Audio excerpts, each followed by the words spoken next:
धम्म पदयात्रेचे येवले शहरात मुक्तिभूमी येथे आगमन। भगवान बुद्ध यांच्या अस्थिकलशाच्या दर्शनासाठी भीम अनुयायांची मोठी गर्दी। थायलंड येथील भदंत लॉन्गफुजी, भदंत तेप्रिवयधिष्ठी, भदंत सोंगसेक फ्यातफियन, भदंत फरा महाअचाणविच्यन यांच्यासह 110 भिक्खू संघाचे बुद्धांच्या अस्थिकलशासह आज येवले मुक्तिभूमी येथे आगमन झाले। यावेळी जागोजागी बौद्ध अनुयायांनी फुलांचा वर्षाव करत बुद्धांच्या अस्थिकलशाचे दर्शनासाठी एकच गर्दी केली होती। यावेळी मुक्तिभूमी येथील बुद्ध विहारात थायलंड येथील आंतरराष्ट्रीय भंते लॉन्गफुजी यांच्या हस्ते भगवान बुद्ध यांच्या मूर्तीस पुष्प अर्पण करत मेणबत्ती प्रज्वलित करून बुद्ध वंदना घेण्यात आली। यावेळी भंतेगण उपासक उपासिका मोठ्या संख्येने उपस्थित होते। बुद्धांचा अस्थिकलश येथील पटांगणात दर्शनासाठी ठेवण्यात आला होता। या ठिकाणी सभा मंडपात उपासक उपासिकांना भिक्खू संघांनी धम्मदेसना दिली। या सोहळ्यात उपासक उपासिका मोठ्या संख्येने उपस्थित होते। या धम्मपदयात्रेचे आयोजन धम्मदूत डॉक्टर गगन मलिक, डॉक्टर सिद्धार्थ हत्ती अंबिरे, मोहन आढागळे यांनी केले होते। या मान्यवरांचे स्वागत येथील आयोजकांनी केले। ही धम्मपदयात्रा परभणीहून निघाली असून चैत्यभूमी दादर मुंबई येथे जाणार आहे। या पदयात्रेत 110 थायलंड येथील आंतरराष्ट्रीय भिक्खू तसेच भारतातील भिक्खू संघ उपासक उपासिका यात सहभागी झालेले आहेत। याशिवाय भगवान बुद्ध यांची भूमिका साकारणारे सिने अभिनेते गगन मलिकही या पदयात्रेत सहभागी झालेले आहेत। मुक्तिभूमी येथील धम्मदेसनेनंतर ही पदयात्रा नाशिककडे रवाना झाली आहे। या पदयात्रेतील सहभागी भिक्खू संघ व उपासकांचा मुक्काम नेऊर जळगाव येथे होणार असून नाशिककडे ही पदयात्रा पुढे मार्गस्थ होणार आहे। आवाज एन न्यूज मराठी, मनमाड।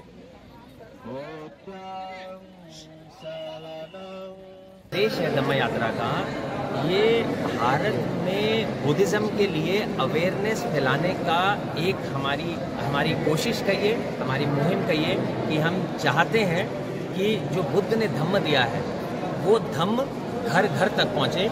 ये कोई फर्क नहीं पड़ता कि आप किस धर्म से बिलोंग करते हैं। बुद्ध का धम्म एक ऐसा धम्म है जो एक नॉर्मल इंसान को अच्छा इंसान बनाता है, जो आपको अपने दुखों से दूर करने का रास्ता बताता है। बुद्धिज़्म धीरे धीरे जो है भारत में जो धम्म का चक्र है जो बाबा साहब ने 1956 में चलाया था, या तो वो रुका हुआ है या बहुत ही धीमी गति से चल रहा है। तो ये उस धम्म चक्र को तेजी से चलाने की एक कोशिश है। ये क्रांति आ चुकी है, परभणी से चली है। औरंगाबाद में आपने देखा है कि एक ऐतिहासिक धम्म यात्रा हुई है और आज यहाँ पर आपके बीच में हम आए हैं। यहाँ पर भी भव्य स्वागत हुआ है भिक्षुओं का। थाईलैंड से 100 भिक्षु आए हैं। भगवान बुद्ध का अस्थि कलश आया है और आज की तारीख में भारत ही नहीं जितने भी बौद्ध राष्ट्र हैं वो हमारे साथ तन मन धन से जुड़ गए हैं और वो भी चाहते हैं कि बुद्ध का धम्म एक बार वापस भारत में आए और बाबा साहब का जो सपना है बौद्धमय भारत का वो पूरा हो। और बौद्धमय जो भारत की हम बात करते हैं कि एनलाइटेंड इंडिया की बात करते हैं, ये धम्म में इतनी ताकत है कि आपको सारे अंधविश्वास से दूर करके जो सही रास्ता है निर्वाण का वो दिखाता है। ये मुहिम है। आज वो इतना बड़ा बलिदान दे रहे हैं, उनके पैर कटे हैं, खून निकल रहा है, टांके लग रहे हैं, फिर भी चलते जा रहे हैं। ये ताकत उन्हें बुद्ध से, बुद्ध के धम्म से और संघ से ये ताकत आ रही है और बाकी जितनी बची ताकत ये हम उपासक उपासिका उनको दे रहे हैं। मैं चाहता हूँ ये जो क्रांति आई है काफ़ी सालों के बाद, एक नया जोश जो दिखा है, वो पूरे जितने भी भारत के हमारे बुद्धिस्ट हैं उन्हें इस हमारा साथ देना चाहिए और एक साथ इस धम्म यात्रा को एक ऐतिहासिक भव्य धम्म यात्रा भारत में बनानी चाहिए, ताकि ये जो धम्म चक्र धम्म क्रांति आई है ये इतनी तेज़ी से बढ़े कि बौद्ध में भारत बहुत जल्दी ये हो जाए और बाबा साहब का सपना पूरा हो। इस जगह की ताकत क्या है, इसलिए हम यहाँ पर बुद्ध की अस्थि और सारे भिक्षुओं को लेकर आए हैं, वंदना की है और आप सबका तहे दिल से शुक्रिया करते हैं कि इतना भव्य आप लोगों ने स्वागत किया है।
आशीर्वाद देणार आहेत. तुम्ही हे स्वागत केलंय, ते स्वागत पूर्ण थायलंडमध्ये दिसत आहे. या भंतेजीचं आपण जसं रांगोळी टाकून जसं आपण फुलाने स्वागत केलं तसं तीनदा साधुकार त्या मुक्तभूमीचा आणि येवल्याचा मला थायलंडला ऐकवायचं आहे. कारण हे सर्व लाईव्ह यांचं थायलंडमध्ये सुरू आहे. हे इथं पहा. त्या गतिमान करण्यासाठी आणि बाबासाहेब आंबेडकरांचं स्वप्न पूर्ण करण्यासाठी मीटरची पायी चालत आम्ही हे सर्व करत आहोत. पण त्यांनी पुन्हा आमची 15 ते 16 दिवस चालणार आहे. रोज 20 किलोमीटर चालायचंय. भंतेजीच्या पायामध्ये चप्पल नाही. हे भंतेजी 1 महिना आपल्यामध्ये राहिलेले आहेत. अजून येणाऱ्या काळामध्ये सुद्धा आपल्यासोबत राहणार आहेत. मैंने बाहर के लोगों को बहुत अच्छे से बात कही हुई है कि भारत में नमो बुद्धाय अधूरा है जब तक आप जय भीम नहीं कहेंगे. अगर आप जय भीम इतनी धीमी आवाज से कहेंगे तो आपकी आवाज मैं थाईलैंड तक पहुंचाऊंगा कैसे. एक बार दोबारा जो है थाईलैंड तक आवाज पहुंचनी चाहिए. जय भीम. आप मुक्ति भूमि में आए हैं तो कुछ ना कुछ तो खास होना चाहिए ना. आवाज बुलंद होनी चाहिए मुक्ति भूमि पे. बहुत अच्छा. मैनेबल महासंघ और यहाँ जितने उपासक उपासिका आए हुए हैं, यहाँ के आयोजक और मेरे मित्र सिद्धार्थ जी, मोहन जी और जितने भी ऑर्गेनाइजर हैं और जो इस धम्म यात्रा के लिए कार्यक्रम कर रहे हैं, उन सबका मैं अभिवादन करता हूँ पहले. क्योंकि अगर आप नहीं तो मेरे बारे में इन्होंने बताया कि मैं एक हिंदू परिवार में पला बड़ा. किरदार तो मैंने बहुत सारे किए हैं. किरदार मैंने राम का भी किया रामायण में. किरदार मैंने बुद्ध का भी किया. वो मेरा एक जीवन जीने का एक साधन है. मैं एक एक्टर हूं तो मेरा काम है जो भी किरदार आएगा जो वो मैं निभाऊंगा. तो मुझे बुद्ध का जब किरदार मिला तो मैं उसमें ऐसा रमा कि बस रमता ही चला गया और मैंने बौद्ध धम्म स्वीकार किया श्रीलंका. मेरा ये मानना था कि मुझे बौद्ध धम्म का प्रचार प्रसार करना है बाहर के देशों में. मैं श्रीलंका में बना, भारत में आया नहीं था तब. तो श्रीलंका में मैंने काफी प्रचार प्रसार किया. Vietnam, Australia, Thailand. अब मैं वहां घूम रहा था तो उन लोगों ने कहा कि भाई आप जो ऑलरेडी बुद्धिस्ट देश हैं इन्हीं में प्रचार प्रसार किए जा रहे हो. भारत की सोचो. केवल 1% बुद्धिस्ट हैं आपके भारत में. अगर आंकड़े देखें, हो सकता है ज्यादा हो लेकिन आंकड़े यही कहते हैं. तो मैं सोच में पड़ गए, बात तो सही है. इतना बड़ा धम्म का खजाना, इतना बड़ा धम्म, और कितने पॉपुलेशन के चाइना का भी रिकॉर्ड तोड़ दिया. और बुद्धिस्ट पॉपुलेशन केवल 1%, वो भी इतने बड़े खजाने सामने होने के बावजूद भी क्या कारण हो सकता है. तो मैं भारत में आया, थोड़ा स्टडी किया. मुझे लगा कि बहुत सारे लोगों से लड़ाई करनी पड़ेगी वापस बुद्धिज्म को कुछ प्रचार प्रसार करने के लिए. लेकिन फिर मुझे जैसे जैसे मैं घुसता चला गया तो मुझे समझ में आया मेरी लड़ाई बाहर के लोगों से है ही नहीं. मेरी लड़ाई तो अपने लोगों से ही है कि बुद्धिज्म बनाने के लिए. ये धीरे धीरे मुझे समझ में आने लगा. तो मैंने सोचा मैं क्या करूं. तो सम्राट अशोक को पढ़ रहा था. तो उन्होंने तो 84,000 स्तूप बनवाए थे भारत में. अब मैं तो सम्राट नहीं हूं. अब मुझे लगा कि चलो 84,000 स्तूप नहीं कि 84,000 भारत में बुद्ध की मूर्तियां तो बांटने की कोशिश कर सकते हैं. इसलिए प्रचार प्रसार किया. भारत में आया तो बाबा साहब के बारे में पढ़ा. अब आप कहेंगे पढ़ा मतलब, ये बात तो सच है. हमें लगता है कि बाबा साहब के बारे में पूरी दुनिया जानती है, पूरा भारत जानता है. लेकिन बात तो ये है कि कड़वी सच्चाई तो ये है कि जितने भी स्कूल हैं, चाहे A ग्रेड स्कूल हैं या जिन स्कूलों के हम पढ़े हैं, आपको लगता है बाबा साहब को लोग जानते हैं, लेकिन बाबा साहब के बारे में लोग इतना ही जानते हैं उन्होंने संविधान लिखा था, या ज्यादा जानते होंगे तो उनके जयंती के दिन एक छुट्टी होती. ये कड़वी सच्चाई है. मैं भी उनमें से एक था.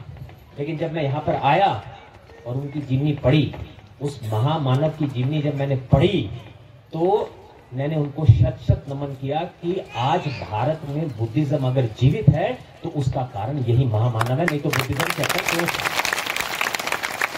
ये करने के बाद फिर मुझे लगा कि अब मैं कार्रवाई क्या करूं. ये जो बुद्ध की मूर्तियां हैं, कई लोगों को लगता है अरे बुद्ध की मूर्तियां बांट रहा है तो मूर्तियां बांटने से क्या होगा, वो तो धम्म बांटना चाहिए. तो मैंने उनको कहा कि भाई ये आपको किसने कह दिया कि बुद्ध मूर्ति बांटना मेरा आखिरी कदम है. अरे ये तो मेरी शुरुआत है. पहले बुद्ध आए थे कि धम्म आया था. हमने कहा बुद्ध आए थे. तो पहले कहा मुझे पहले चरण में बुद्ध तो भेजने दो घर घर, धम्म पहुंचाऊंगा उसके बाद. तो वो कार्य चालू है.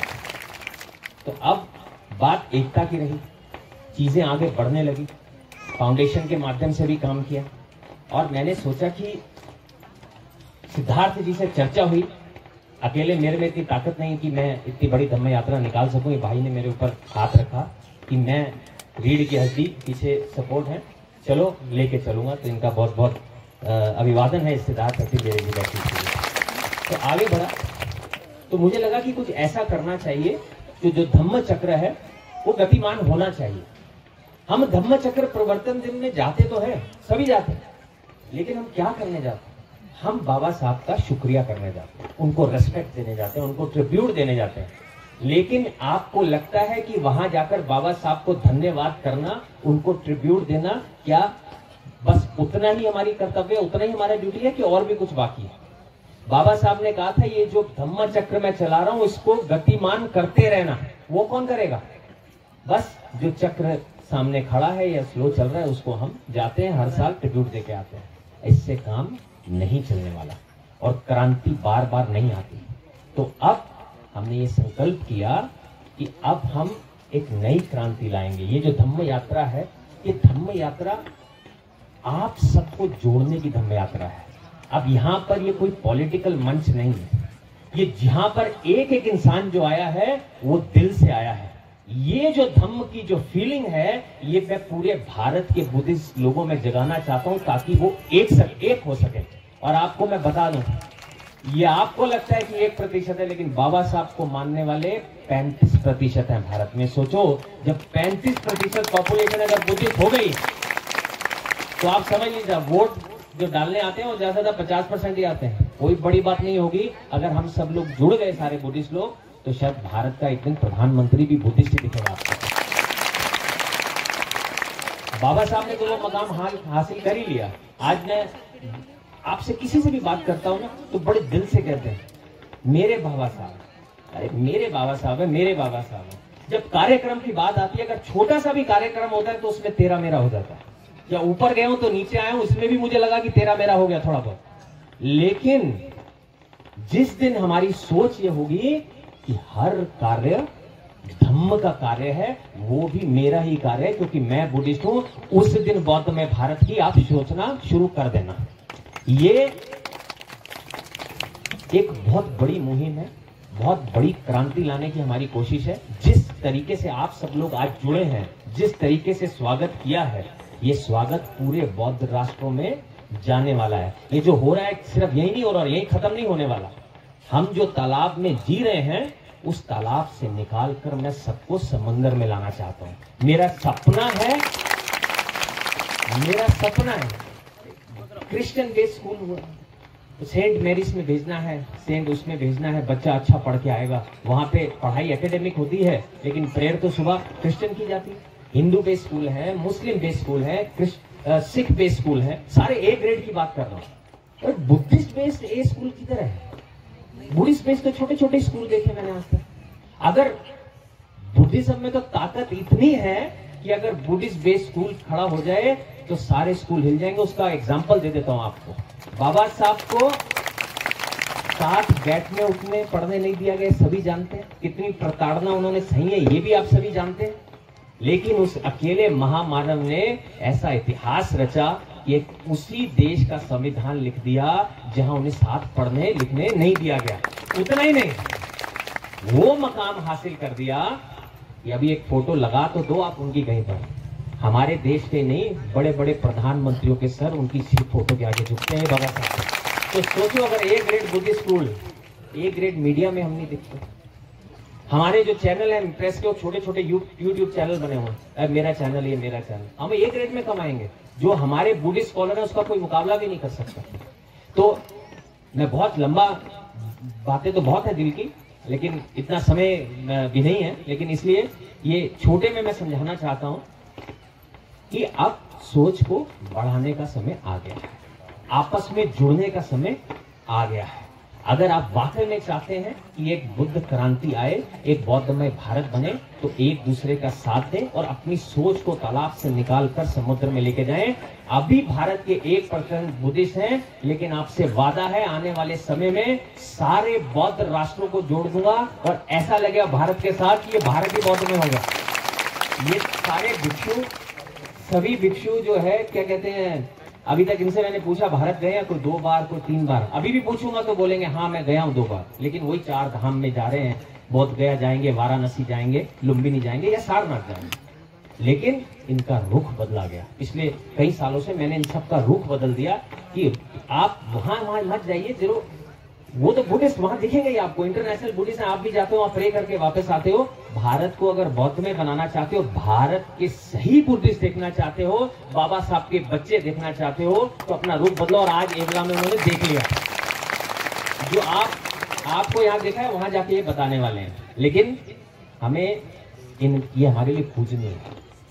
मैं 1 किलोमीटर नंगे पांव नहीं चल पा रहा हूँ, वो बड़े बुजुर्ग नंगे पांव चल रहे हैं। शाम को वो एक भिक्षु बैठकर बिना सुन किए, उसके पैरों में टांके लग रहे थे, तो वो ऐसे मुझसे बात कर रहा था और वो टांके लग रहे थे, तो खून निकल रहा, टांके लग रहे हैं, चमड़ी हट गई है, चेहरे पे खुशी है। मैंने कहा कि आपको दुख, कि वो जो दर्द है ना वो खुशी में तब्दील हो गया, मतलब ऐसा लग रहा है कि वो दर्द खत्म हो गया। तो ये सब जो हमें कर रहे हैं, ये जो खून निकल रहा है, ये जो टांके लग रहे हैं, उसका हमें एक उनको सम्मान देना है। और वो सम्मान कैसे होगा? आपस में जुड़ के बौद्ध में भारत को बनाने का सपना एक साथ मिलकर हमें पूरा करना है।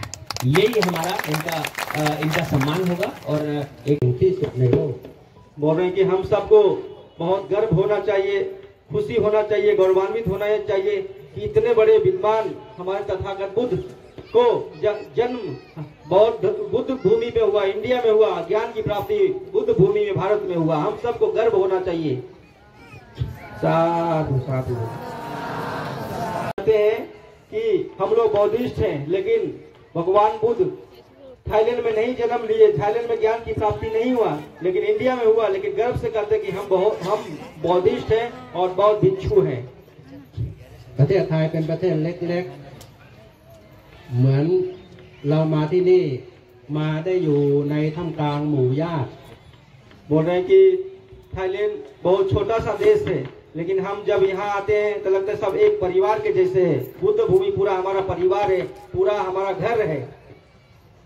बड़ी बात नहीं कहूंगा, हम तो हवाई जहाज में सफर करते हैं, इनके पति का अपना एक हवाई जहाज है, और कैसे हम्बल और खराब तरीके से आज यहाँ पर हमारे बीच में है। तो इन्होंने बहुत हमारी मदद की है और साथ दिया है, तभी बुद्ध के रिलिक्स और ये सारी संघ यहाँ पर आ सकी है। इसलिए मैं चाहता था कि खुन टिम को आपसे इंट्रोड्यूस करूं। Thank you very much from all the Buddhist from this country. Thank you very much. आप देख सकते हैं इतने बड़े उपासिका होकर के इनमें कितनी सादगी है और कितनी विनम्रता है। ये भगवान बुद्ध की ताकत है, ये तथागत बुद्ध की ताकत है। It's only been 2 weeks that we started, but I think so many people calling me sisters. So I have like brothers and sisters. So we now are family. वो कह रहे थे 2 दिन ही हुए और इतने सारे लोग मुझे बहन बुलाने लगे, तो मैं अब ये सोच रही हूँ कि मेरे कितने भाई बहन ऑलरेडी 2 दिन में बन गए भारत में। Yeah, and I think all the smiles, you know, all the girls and boys. I mean, it's really made me very happy, and especially being the land where the Lord Buddha were born. It's so nice to feel that we, you know, have him back in the land where he's born. आप लोगों के लड़के लड़कियों के ladies के जब चेहरे पे मैं स्माइल देखती हूँ, तो मेरे जिसे कहते हैं बाहरली नहीं, एक अंदरली खुशी का एहसास मुझे होता है। और मैं आज बहुत ही खुश हूँ कि ऐसा मैं बुद्ध की भूमि पर महसूस कर रही हूँ, जहाँ बुद्ध जन्मे और एनलाइटेंड हुए, सबको सम्मत हुआ।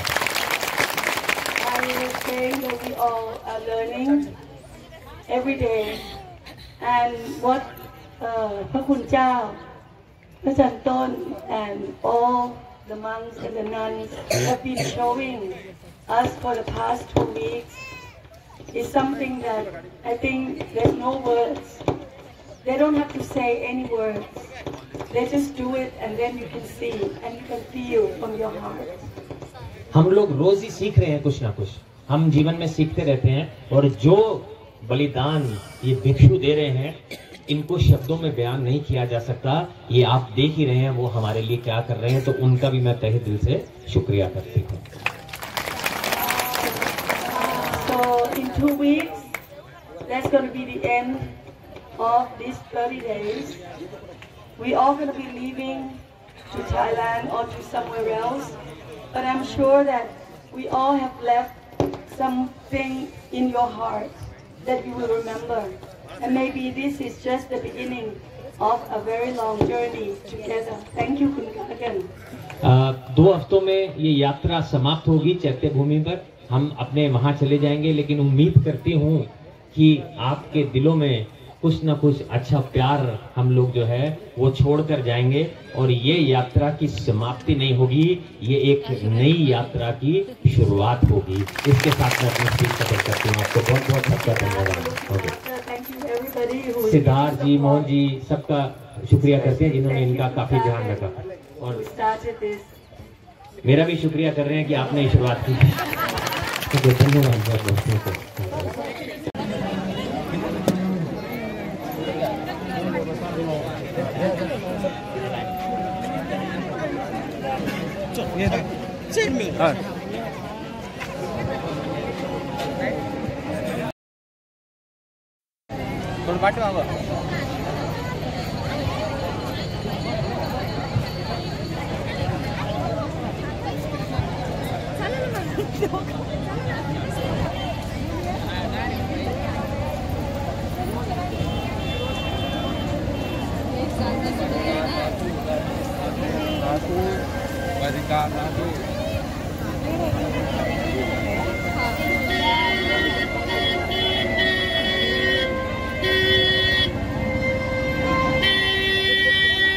त्याला थांबव ना, यांना येऊ दे ना म्हणा, पंथीची बाकी ना.